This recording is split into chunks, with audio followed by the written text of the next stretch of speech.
Hello বন্ধুরা, MI pharmacy YouTube চ্যানেলে আপনাদের সকলকে আবারও স্বাগত জানাই। আমি একজন ট্রেনি ফার্মাসিস্ট। আজকে আমরা এই ভিডিওর মাধ্যমে দেখতে পাবো কিভাবে একটা চুলকানি বা দাঁতের প্রেসক্রিপশন সমাধান করা হয়, যাকে আমরা রিংওয়ার্ম বলি।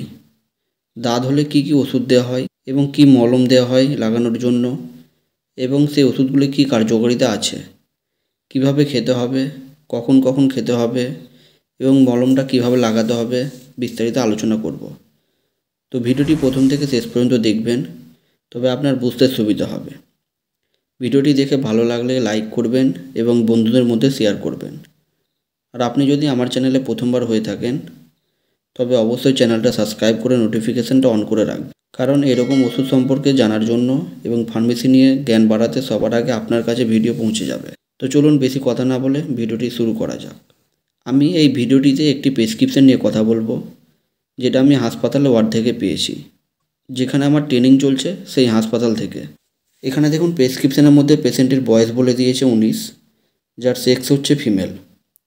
আপনারা কারো প্রেসক্রিপশন সমাধান করার আগে পেশেন্টের নাম, বয়স, সেক্স এবং যে ডেটে দেখিয়েছে সে ডেটটা, এবং সবশেষে প্রেসক্রিপশনের মধ্যে ডাক্তারের সিগনেচার আছে কিনা ভালো মতো দেখে নেবেন। এই প্রেসক্রিপশনের মধ্যে সবটা দেওয়া আছে, সেটা আপনারা দেখতে পাচ্ছেন।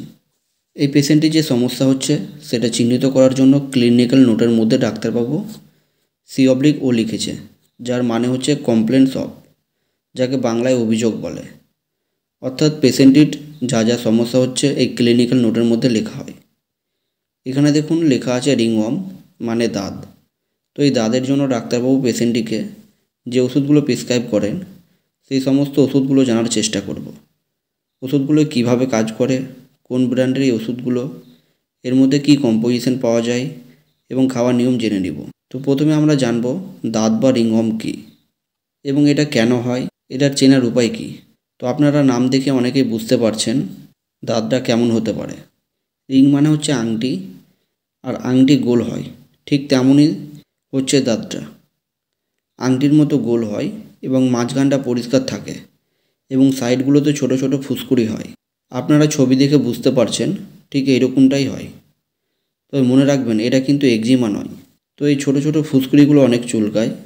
এই দাঁতগুলো প্রথমে ছোট ছোট হয়, তবে সাবধানতা অবলম্বন না করার জন্য বড় বড় হয়ে যায় এবং এক জায়গা থেকে আরেক জায়গায় হতে শুরু করে। তো এই রিংওয়ার্ম হওয়ার বিভিন্ন কারণ হতে পারে, যেমন কারো যদি দাঁত হয় আর আপনি যদি সেই ব্যক্তির সাথে সরাসরি ত্বকে স্পর্শ করেন তবে সেক্ষেত্রে হতে পারে। আবার আপনি যদি বাড়িতে কোনো প্রাণী পুষেন আর সেই প্রাণীর যদি দাঁত হয় তখন তাকে স্পর্শ করলে হতে পারে। আবার যার দাঁত হয়েছে সেই ব্যক্তির জিনিস ব্যবহার করলে হতে পারে, যেমন আক্রান্ত ব্যক্তির পোশাক, বিছানা, চাদর, চিরুনি, তোয়াল ইত্যাদি সংস্পর্শ করলে দাঁত ছড়িয়ে পড়ার সম্ভাবনা বেশি। তাই এগুলি থেকে এড়িয়ে চলার চেষ্টা করবেন। রিংওয়ার্ম বা দাঁতের জন্য ডাক্তারবাবু এখানে প্রথম যে ওষুধটি দিয়েছে তার নাম হলো ইট্রাকোনাজল। প্যাকেটের মধ্যে দেখুন তার পাওয়ার লিখেছে 100। খাবার নিয়ম বলেছে BDPC। BDPC একটি ল্যাটিন শব্দ। বিডি পুরো কথা হলো বিস ইন ডাই, যার মানে দিনে 2 বার। পিসি মানে হচ্ছে আফটার মিল, মানে খাবার পর। এই ইট্রাকোনাজলকে অ্যান্টিফাঙ্গাল ক্যাপসুল বলে, মানে এটি ফাঙ্গাল ইনফেকশন হলে দেওয়া হয়, যেমন দাঁত, চুলকানি, পায়ের নখে ইনফেকশন হলেও দেওয়া হয়। ইট্রাকোনাজলকে অ্যান্টিফাঙ্গাল ড্রাগস বলা হয়, কারণ হচ্ছে এটা ফাঙ্গিগুলোকে মেরে ফেলে। যে ফাঙ্গালগুলোর কোষ আবরক আছে সেই কোষ আবরককে নষ্ট করে দেয়, যার ফলে এই ফাঙ্গিগুলো মারা যেতে শুরু করে। এইভাবে ইট্রাকোনাজল ওষুধটি কাজ করে। এই ইট্রাকোনাজলটা হচ্ছে কম্পোজিশন এবং 100টা হচ্ছে তার পাওয়ার। এটা বাজারে বিভিন্ন কোম্পানির বিভিন্ন নামে পাওয়া যায়, যেমন ক্যান্ডি ফ্রোস যেটা ম্যানকাইন্ড কোম্পানির, আইটিম্যাক 100 যেটা ম্যাকলয়েডস কোম্পানির, অনিট্রাজ যেটা KLM কোম্পানির, ক্যান্ডিট্রাল 100 যেটা গ্লেনমার্ক কোম্পানির, এছাড়াও আরও বিভিন্ন নামে পাওয়া যায়। এরপরে যে ওষুধটি দিয়েছে তার নাম হচ্ছে লিভোসেট্রিজিন 5 mg, যেটা খাবার নিয়ম বলেছে ODHS। ODHS একটি ল্যাটিন ওয়ার্ড। OD মানে হচ্ছে একবার, HS মানে হচ্ছে রাত্রে ঘুমানোর আগে। কারো যখন ফাঙ্গাল ইনফেকশন হয় বা রিংওয়ার্ম হয় তখন প্রচুর চুলকায় সেই জায়গাটা। তো চুলকানি বন্ধ করার জন্য এই লিভোসেট্রিজিন ওষুধটি দেওয়া হয়েছে, যার খাবার নিয়ম বলেছে রাত্রে একবার ঘুমানোর আগে খেতে বলেছে। এটা বাজারে এলহিস্ট নামে পাওয়া যায়। লেভোসেট নামেও পাওয়া যায়, লিভসেট নামে পাওয়া যায় বা টেক্সজিন নামেও পাওয়া যায়। লিভোসেট্রিজিনকে অ্যান্টিহিস্টামিন ড্রাগস বলা হয়। এরপরে এখানে ডাক্তারবাবু একটি অ্যান্টিফাঙ্গাল অয়েনমেন্ট দিয়েছে, যার নাম হচ্ছে মিকোনাজল অয়েনমেন্ট, যেটা লোকালি অ্যাপ্লাই করতে বলেছে, মানে যে জায়গাটায় হয়েছে সেই জায়গাটায় অ্যাপ্লাই করতে বলেছে। এটা দিনে 2 বার লাগাতে বলে। এটা বাজারে মিকোজেল নামে পাওয়া যায়, যেটা সিপ্লা কোম্পানির, জোল নামে পাওয়া যায়, ফাঙ্গিড্রাম নামে পাওয়া যায় বা জোলিব নামেও পাওয়া যায়। এছাড়াও বাজারে আরও বিভিন্ন নামে বিভিন্ন ব্র্যান্ডের পাওয়া যায়। আর মনে রাখবেন, ফাঙ্গাল ইনফেকশনে কখনো স্টেরয়েড মেডিসিন ব্যবহার করবেন না, সেটা ক্রিমের মধ্যে হোক বা স্টেরয়েড ট্যাবলেট হোক। কোনো ধরনের স্টেরয়েড মেডিসিন ব্যবহার করবেন না, কারণ যে রিংওয়ার্ম বা দাঁত হয়েছে সেটাকে স্টেরয়েড ঢেকে দেয় বা চাপা দিয়ে দেয়। উপরে দেখে মনে হবে ভালো হয়ে গেছে, কিন্তু ভেতর থেকে ভালো হয় না, তখন আবার কিছুদিন পর হয়ে যায়। সেই জন্য কখনো স্টেরয়েড ব্যবহার করবেন না। যেমনটা এখানে ডাক্তারবাবু স্টেরয়েড ব্যবহার করেনি।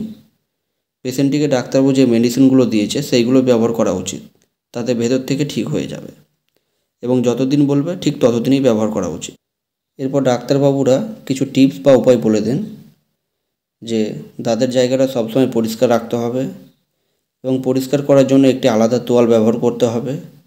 পরিষ্কার করার পর ভালো করে হাত পরিষ্কার করতে হবে এবং যার হয়েছে তার জামা কাপড়, তোয়াল, চিরুনি অন্যদের ব্যবহার করতে দিবেন না, কারণ আক্রান্ত ব্যক্তির জিনিস ব্যবহার করার জন্য অন্যদের আক্রান্ত হওয়ার সম্ভাবনা বেড়ে যায়। এরপর ডাক্তারবাবু পেশেন্টটিকে কিছু খাবার খেতে বারণ করে দেন, যেমন তেলে ভাজা জিনিস খেতে বারণ করে, বেশি মশলা দেওয়া জিনিস খেতে বারণ করে, তারপর টক জাতীয় জিনিস খেতে নিষেধ করে, যেমন আচার। তো এই জিনিসগুলো তার যতদিন ট্রিটমেন্ট চলবে ঠিক ততদিন খেতে বারণ করে, এবং খাবার হজম শক্তি বাড়ানোর জন্য তাকে বলা হয়। এবং সবশেষে যদি ভালো হয়ে যায় তখন তার জামা কাপড় তোয়ালগুলো ভালো মতো পরিষ্কার করতে বলে, এবং যে জায়গাটা ব্যবহার করতো সেটা বিছানার চাদর হোক বা অন্য কোনো জায়গা হোক, সেগুলো ভালো মতো পরিষ্কার করতে হবে, যাতে করে তার নেক্সট টাইম যেন না হয়। আজকের ভিডিওটি এতটুকুই। ভিডিওটি শেষ পর্যন্ত দেখার জন্য আপনাদের সকলকে ধন্যবাদ জানাই। আর আপনাদের সকলের জন্য একটি সতর্ক বার্তা, এই ভিডিওটি কেবলমাত্র শিক্ষণীয়মূলক, শুধুমাত্র ওষুধ সম্পর্কে জ্ঞান অর্জন এবং বিভিন্ন রোগ সম্পর্কে সচেতন হওয়ার জন্য বানানো হয়েছে। আমার ভিডিও দেখে কখনোই কেউ নিজে থেকে ওষুধ খাবেন না। আপনার যদি কোনো ওষুধ খাওয়ার প্রয়োজন হয় তবে অবশ্যই একজন ডাক্তারের পরামর্শ নেবেন এবং সেই মতো ওষুধ সেবন করবেন, এবং একজন ফার্মাসিস্টের পরামর্শ মতো ওষুধ খাবেন। ভিডিওটি ভালো লাগলে অবশ্যই একটা লাইক করবেন, সাবস্ক্রাইব করবেন, আর আপনার যদি কোনো প্রশ্ন থাকে তবে অবশ্যই কমেন্ট বক্সে জানাবেন। ধন্যবাদ।